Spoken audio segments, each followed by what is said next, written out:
Oiga, pues a ver, vamos a platicar de la reforma electoral de entrada. ¿Les parece bien?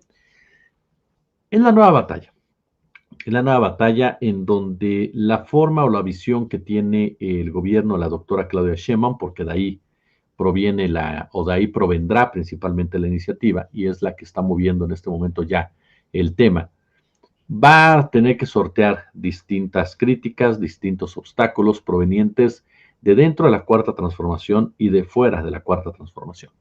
Algo que expresó la presidenta durante la mañanera y que me parece que es interesante reflexionarlo y entenderlo es, no hay pensamiento único en Morena, no hay pensamiento único en la 4T, hay diferentes puntos de vista, ¿no? Mismos que se canalizan de la manera más adecuada y que ayudan en pocas palabras a un enriquecimiento de un tema.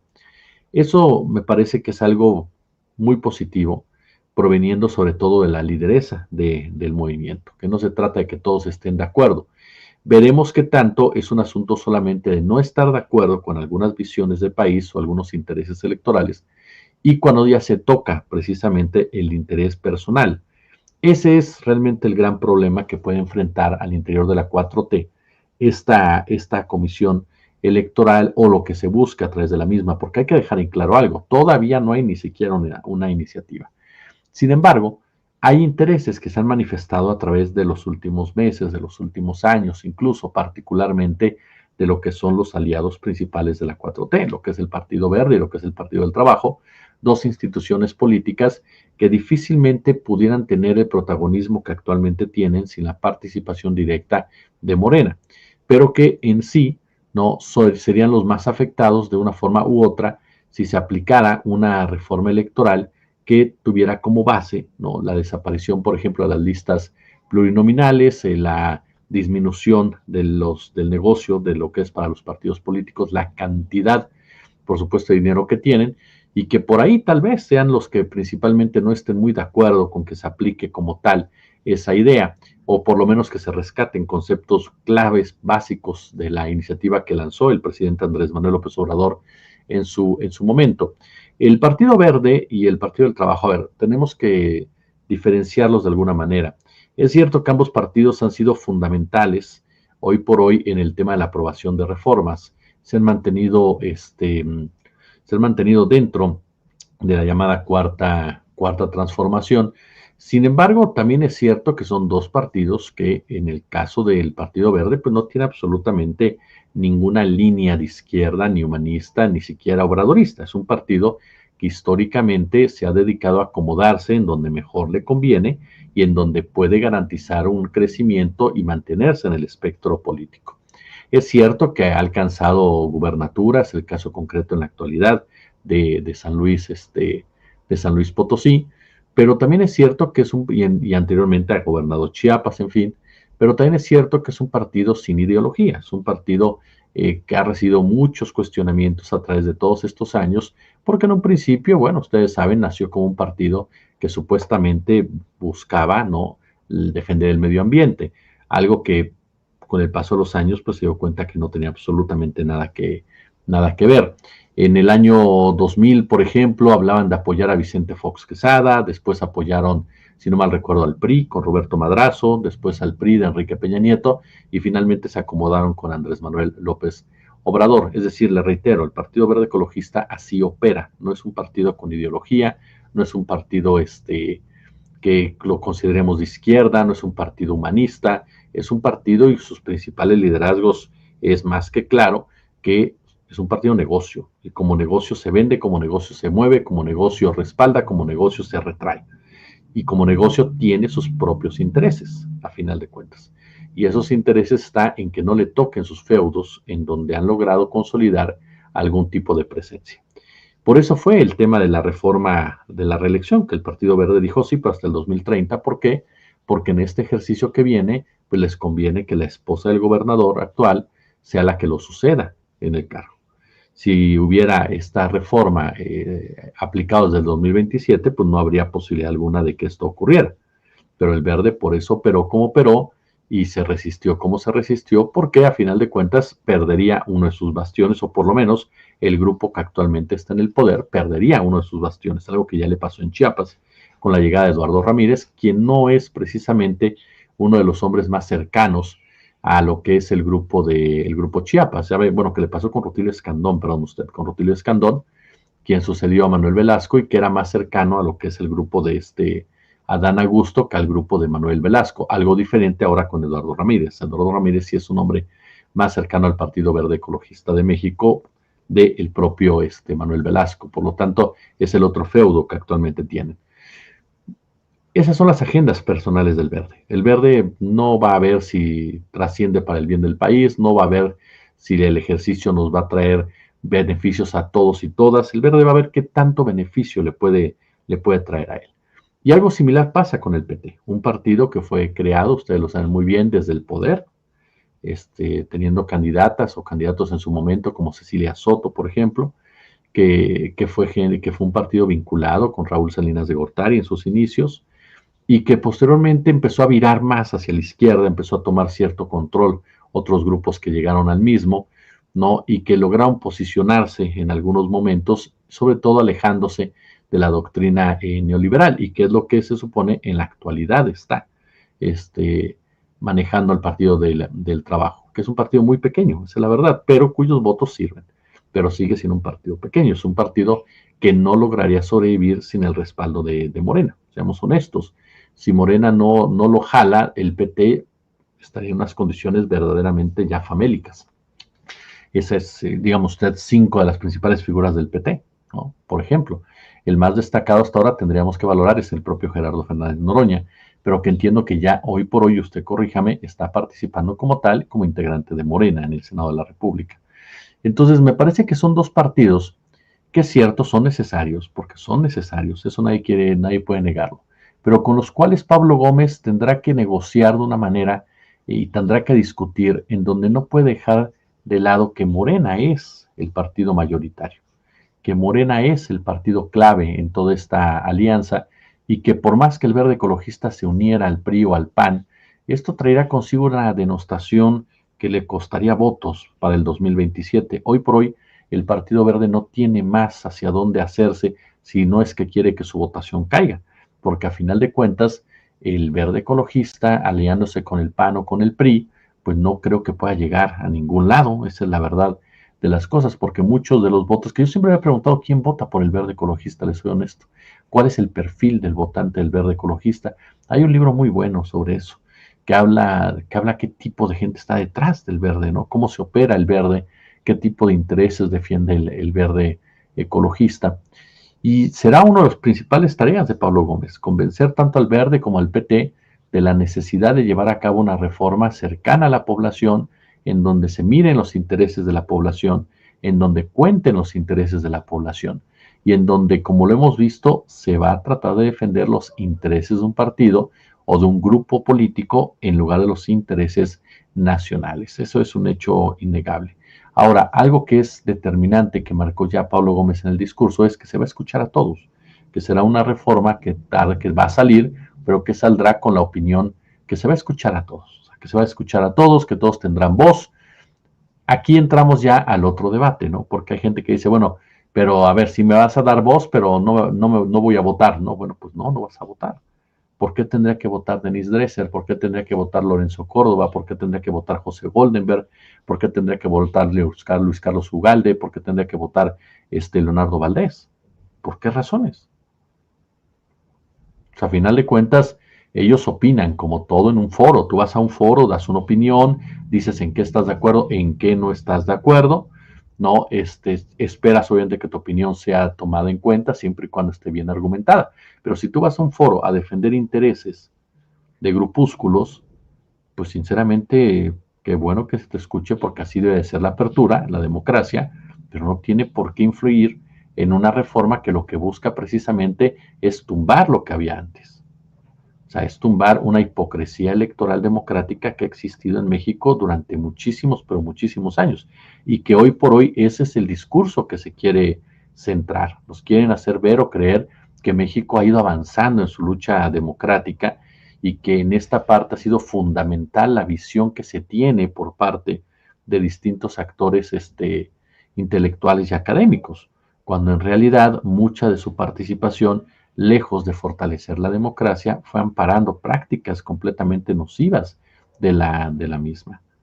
Por lo tanto, me parece que sí, insisto, tienes que escuchar y a lo mejor hay cosas positivas que de ahí puedes sacar, pero de ahí a que estos grupos consideren que es su opinión o su visión la que tiene que influir o la que tiene que predominar, porque supuestamente ellos son los grandes conocedores de la democracia, los grandes padres de la democracia, pues sí me parece que hay un desfase completamente en el país que somos, porque ojo, México ya no es el país de 1999. México ya no es el país de la década de los 70, México ya no es el país del 2000, México es un país muy diferente hoy por hoy. Es un país en donde la sociedad está más politizada, en donde la gente está más involucrada en política, en los partidos, en donde la gente ya exige muchas cosas más, en donde la gente está en un movimiento pero también lo critica, o está en un movimiento y lo apoya. O sea, yo sí, se los he dicho a ustedes muchas veces, yo sí veo a la gente y perdón que tome el atrevimiento de interpretarlo, pero yo veo a la gente convencida de algo, sí, estoy con un movimiento, pero lo voy a criticar cuando haga falta, así es sencillo, no tengo por qué aplaudir absolutamente todo si no estoy de acuerdo. Entonces, ya con una población que va creciendo en ese marco, y eso no quiere decir que la gente deje de apoyar, pero la gente critica, cuestiona, tiene todo el derecho a hacerlo, ya con una sociedad que empieza a crecer en ese escenario, el trato, la discusión, las formas tienen que ser diferentes. Una de las cosas que más se le criticaba a Andrés Manuel López Obrador y que en lo personal nunca entendí por qué, les soy honesto, es los ejercicios democráticos para que usted y yo participáramos. Que cuando López Obrador decía, vamos a hacer una consulta, uy, cómo todos los medios explotaban, y luego la crítica, y por supuesto la crítica proveniente de estos intelectuales quienes decían, no, no, ¿cómo crees? ¿Por qué otra consulta nos sale carísimo? Este hombre no tiene el valor de decidir él, este hombre no sabe decidir él, para todo busca que lo estén respaldando, es una manipulación y no sé cuánta cosa más, ¿no? Pasó con muchos ejercicios que se llevaron a cabo el sexenio pasado. Y el siguiente punto era, ya ven, prácticamente no participó nadie, ya ven, prácticamente no hubo nadie. A ver, lo que hizo Andrés Manuel López Obrador, y que a mí me parece un ejercicio interesantísimo en la democratización de una sociedad, es involucrarla. Si a ti no te involucra el poder, ajá, pues obviamente se convierte entonces en un dique para que tú puedas democratizar un país y tú participes activamente en la democracia. Porque durante décadas, así durante décadas, se nos acostumbró, se nos dijo que la democracia era asistir el día de la elección y párale de contar. Así de sencillo. Ajá. Que no haya más. Punto. Que te fueras a tu casa después de votar, abrieras un refresco, una cerveza, el agua, te sentaras a ver qué hacías y que Dios te bendijera. Punto. ¿No? Esa era la idea. Y niéguemelo. O sea, ¿cuántas veces no te decían participa, vota y ya? ¿No? No, pues la democracia, como bien decía Andrés Manuel, no se trata de eso, se trata de que participes en las decisiones de este país, se trata de que te involucres, se trata de que demandes, se trata de que cuestiones. Esa es la famosa, el despertar de las conciencias, parte del despertar de las conciencias, que la gente entienda el valor que tiene su voto, que la gente entienda el valor que tiene su opinión, que la gente entienda el valor que tiene su participación. Y por eso Andrés Manuel hablaba mucho de las consultas, hablaba de los referéndums, los ponía precisamente para que participáramos. Y claro que iba a haber resultados de poca participación o de que no fuera la participación que se esperaba. Pues insisto, si durante décadas te quitaron eso y te educaron de otra manera, pues cambiarlo no es en un año, no es en un mes, no es en 3 años, no es en un sexenio. Es todo un proceso en el cual tienes que mantener despierta esa inquietud, tienes que mantener despierto ese gusanito que te lleve a considerarlo ya pues parte normal de la democracia. De eso se trata la democracia. No se trata de que un pequeño grupo de personas que después se sienten rescatadores y salvadores de la misma sean los que determinen absolutamente todo. La democracia se trata de que nosotros participemos en todo, que nosotros exijamos en todo, que nosotros hablemos de todo, que nosotros nos planteemos escenarios en los cuales queramos participar. Y en una reforma electoral que va a tener un impacto en todos, me parece más que loable que la gente participe, que la gente esté pendiente, que la gente opine, que la gente vote, que la gente diga estoy de acuerdo o no estoy de acuerdo. Porque a final de cuentas, Eso es un país diferente. Si queremos pensar o creer que México tenemos que aplicar las mismas estrategias, los mismos discursos, las mismas posturas de antes de 2018, no, pues estamos perdidos. México ya no es ese país. Falta mucho, claro que falta mucho, pero por más que la derecha trate de minimizarlo, e incluso la derecha disfrazada de izquierda trata de minimizarlo, al decir, no, hombre, ¿para qué? La realidad es que México ya no es el mismo. Y claro que falta, pues sí, claro que falta, pues si no vas a cambiarlo todo en 6 años, pero ahí va. Y poco a poco va avanzando con tropezones, con errores, con debates, como debe de ser, porque aparte, yo les soy honesto, a mí sí me brinca mucho, y yo en eso difiero luego con grandes amigos que quiero muchísimo y amigas, ¿no? En donde les digo, de repente parecería que quisiéramos que todo fuera como por arte de magia, ¿no? Que quisiéramos que todo fuera perfecto por arte de magia. Le hago, no, va a haber errores y va a haber equivocaciones y va a haber tropezones y va a haber traiciones y va a haber gente que va a observar por sus propios intereses. Todo eso se tiene que hablar, todo eso se tiene que discutir, todo eso se tiene que denunciar, todo eso tiene que ser parte de la discusión política, porque de eso es, tú vas en un proceso de transformación. Nunca se habló que la transformación ya se había consolidado, vas en un proceso de transformación, el cual por supuesto no va a ser ¿cómo dicen que dijo Cuauhtémoc? Que en un lecho de rosas, o sea, no va a ser así, por supuesto. Ajá. Va a tener que pelear esa transformación todos los días contra todo, viento y marea. ¿Por qué? Porque siempre va a haber resistencias que impidan que se consolide dentro y fuera de los propios movimientos que las encabezan. Ya lo hemos hablado.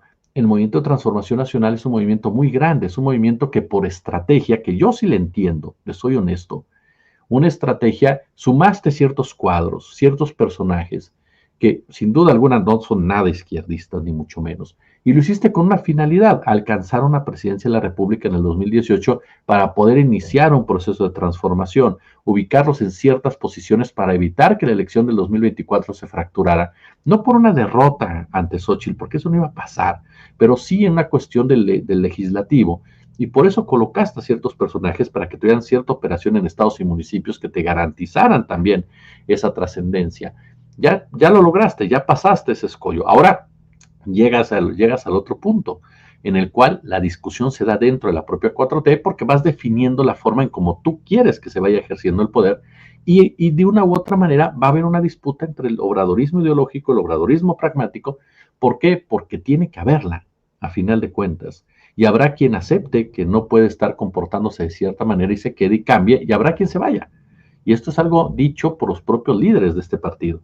Y habrá que trabajar, por supuesto, de una manera muy particular para ir fortaleciendo tus bases, para ir fortaleciendo tu presencia en municipios, para ir fortaleciendo realmente tu ideología y tu esencia entre los primeros que tienen el contacto con usted, que son alcaldes, que son presidentes municipales, que son legisladores, para que realmente quienes entren, quienes se vayan desarrollando en esta tesitura, sean personas que representen una ideología obradorista, porque hoy por hoy hay muchos que se colgaron nada más, que brincaron por una cuestión de sobrevivencia y párale de contar. Y esos, por supuesto, son los que hacen mucho daño en sus diferentes niveles porque mandan un mensaje equivocado de lo que es la lucha que otros sí están llevando a cabo. Entonces, por eso es tan importante que nosotros como sociedad, porque hay que asumirnos como sociedad, participemos y estemos pendientes y digamos qué nos gusta y qué no nos gusta. Así como ha habido voces que dicen, oye, yo a Sergio Mayer no lo quiero, punto, ¿no? Y exigen y demandan y dicen, yo no estoy de acuerdo, punto. Así como hay voces que señalan, ¿sabes qué? Estuvo malo de Adán Augusto, yo no le creo a Adán Augusto que no supiera, que cuestionan a Andrés López Beltrán, que cuestionan a Gutiérrez Luna, o que cuestionan a Monreal. Eso es muy sano, por supuesto, y todos tendrán que ir aprendiendo que la sociedad ya no es la misma, y que así como respalda, como aplaude, como está ahí, ajá, porque es una sociedad que no se ha echado para atrás en el respaldo, va a criticar y va a cuestionar, y eso es obvio. Y la reforma electoral entra en ese parámetro, entra en ese México, entra en ese mundo en ese país, perdón usted, en ese país en donde quiere que las cosas sean benéficas para la población, sean benéficas para las mayorías y no solamente para un selecto grupo que durante décadas se apropió de la democracia, se apropió del verso, se apropió del discurso, se apropió del verbo y por lo tanto se siente hoy por hoy dueña absoluta de todo lo que se diga y se haga al respecto, pero más que nada también por una sencilla razón, es un negociazo la política, es un negociazo la política, son millones y millones y millones de pesos los que se manejan. Entonces, por supuesto que va a haber resistencias al momento que la doctora Sheinbaum o Pablo Gómez decidan, oigan, vamos a ver esto, hay que disminuir el costo de partidos políticos, va a haber resistencias, porque hay muchos que gracias a eso viven, que gracias a eso tienen sus negocios, que gracias a eso tienen sus relaciones, que gracias a eso siguen dándose aires de pureza. Por supuesto, son de las batallas y luchas que tienes que dar por transformar un país desde su raíz, porque una de las raíces más tocadas de este país es la democracia. Es la democracia que en México, insisto, la tuvimos hasta el 2018, por más rollo que nos echen.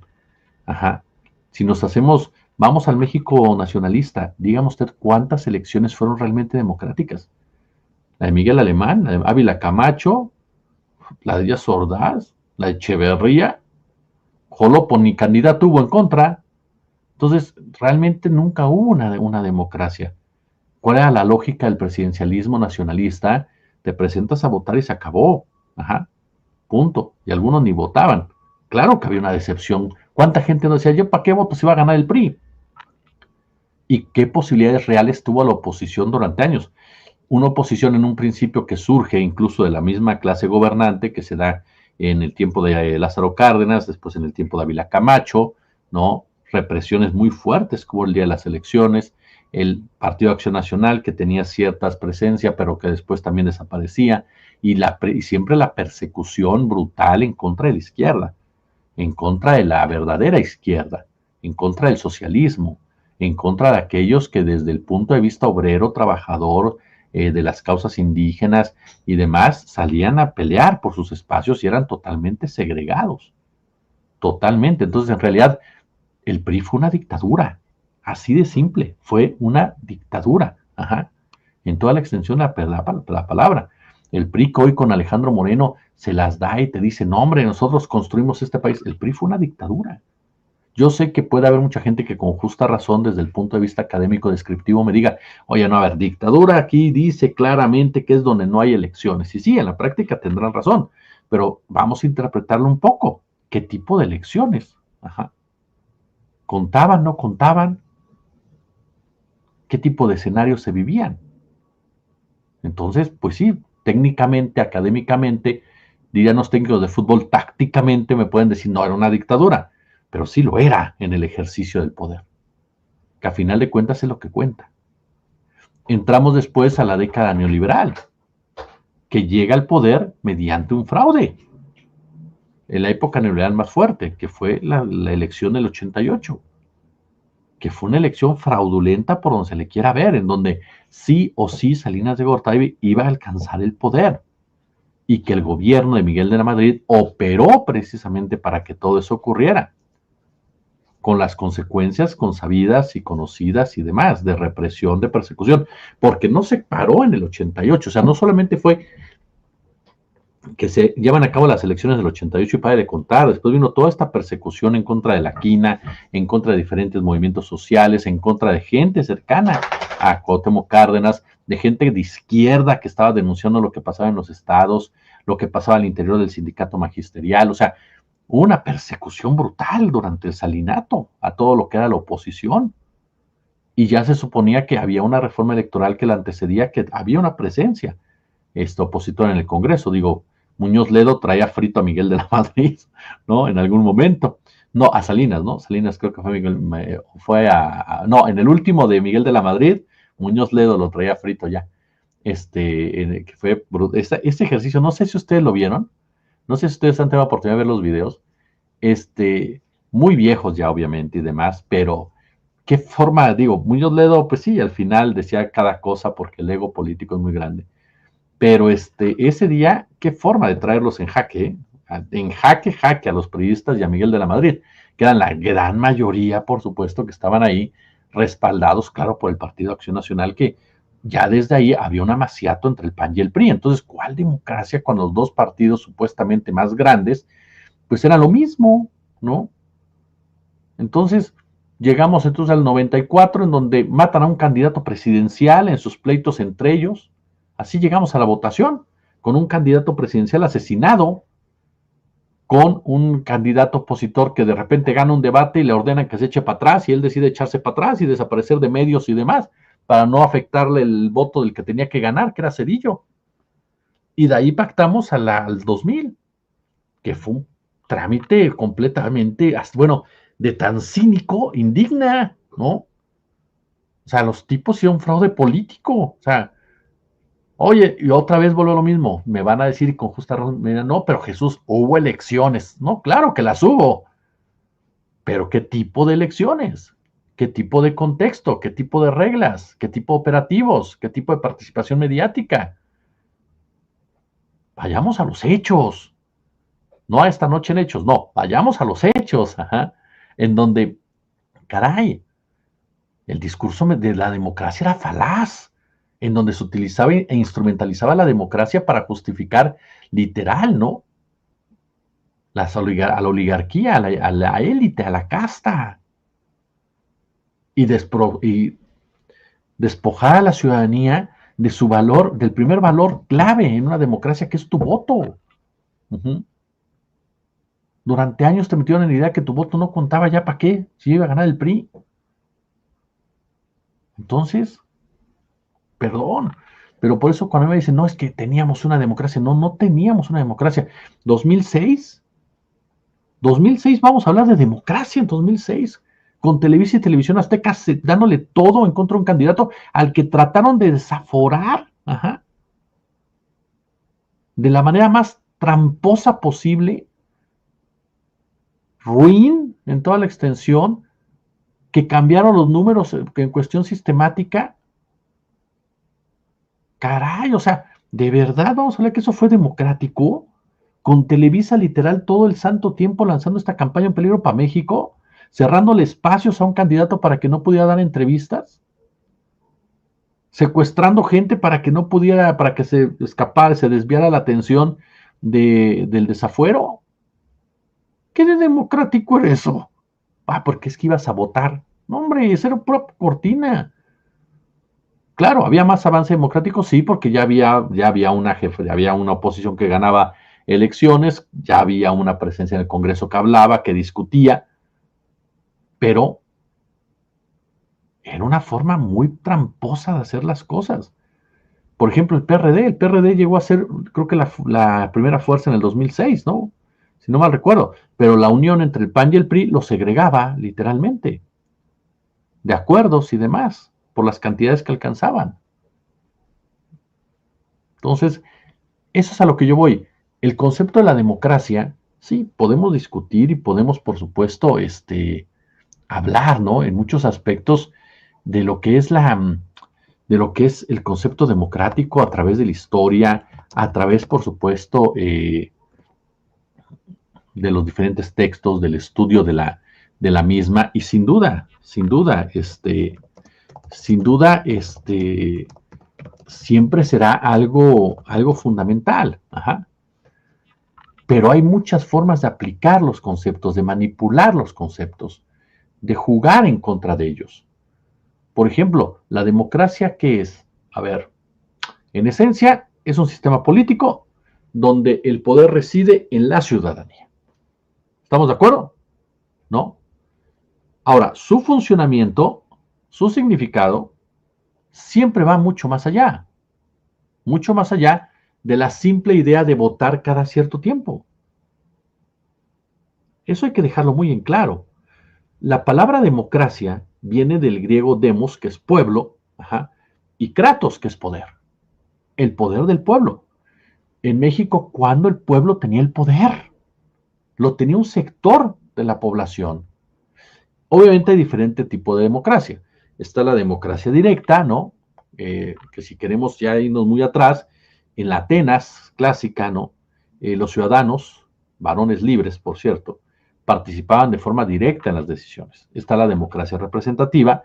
Esta se da desde las revoluciones liberales de estos siglos XVII y XVIII, particularmente lo que fue Inglaterra, Estados Unidos, Francia, y en donde se adopta el modelo en el que la ciudadanía elige a representantes para legislar y para gobernar.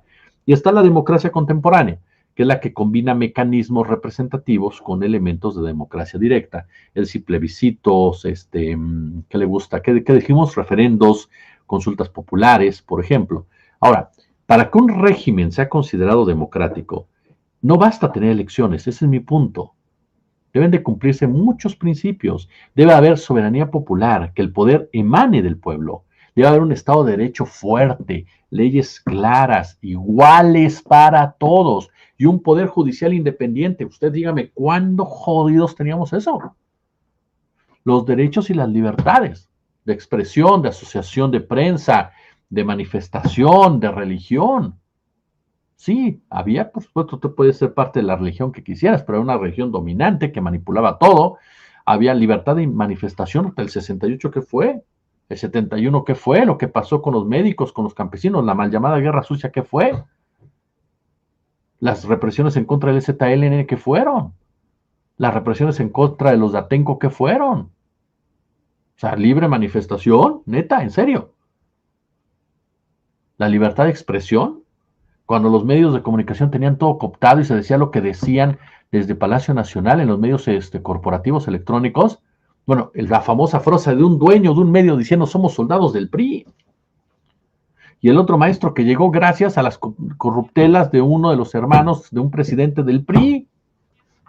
Y las estaciones de radio por la misma, ¿eh? Cuidadito. Claro, siempre hubo voces que lucharon, que pelearon, que son el ejemplo y que gracias a esas voces hoy por hoy hay muchos espacios similares y luchas de esos espacios, pero eran la excepción, es a lo que me refiero. O sea, no eran la regla. ¿Se hablaba un pluralismo político? Sí, claro. O sea, decías, bueno, el PAN representa algo, el PRI representa algo. Después del 88, el PRD que nace posteriormente representa algo. Pero la realidad es que PAN y PRI ya eran lo mismo. Entonces, había una falsa pluralidad. ¿A qué me refiero? Sí hay una pluralidad, pero no real en el sentido de que el PAN y el PRI se vendían de una forma y eran otra, completamente.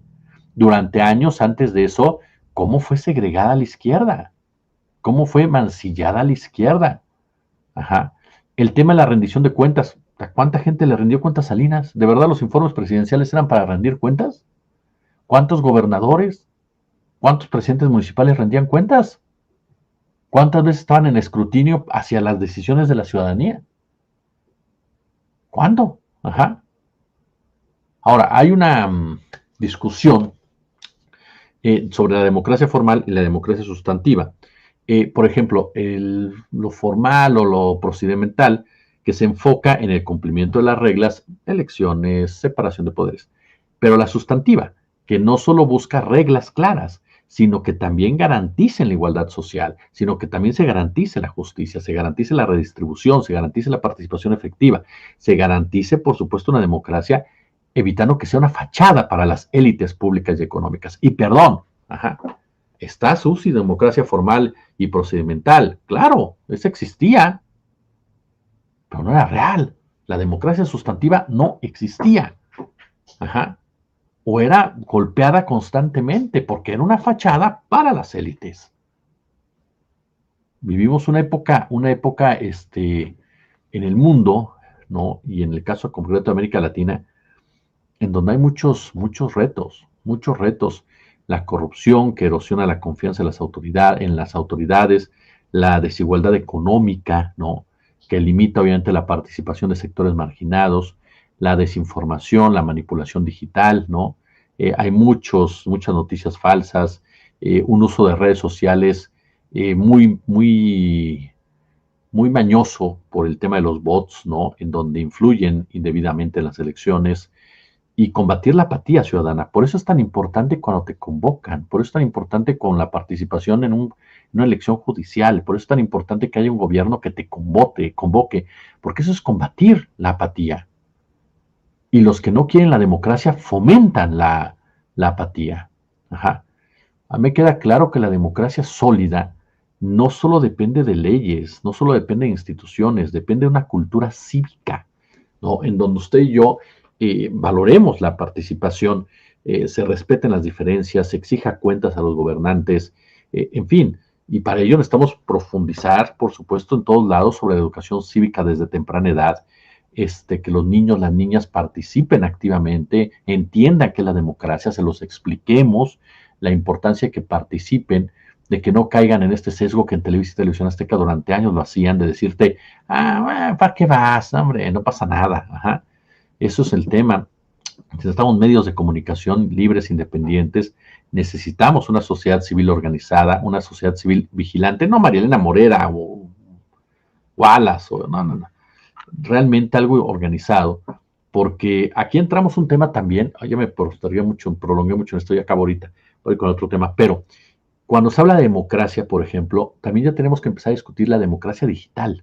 Ajá. Es decir, el uso de la tecnología para ampliar la participación, los presupuestos participativos, las nuevas formas de gobernanza abierta, ¿no?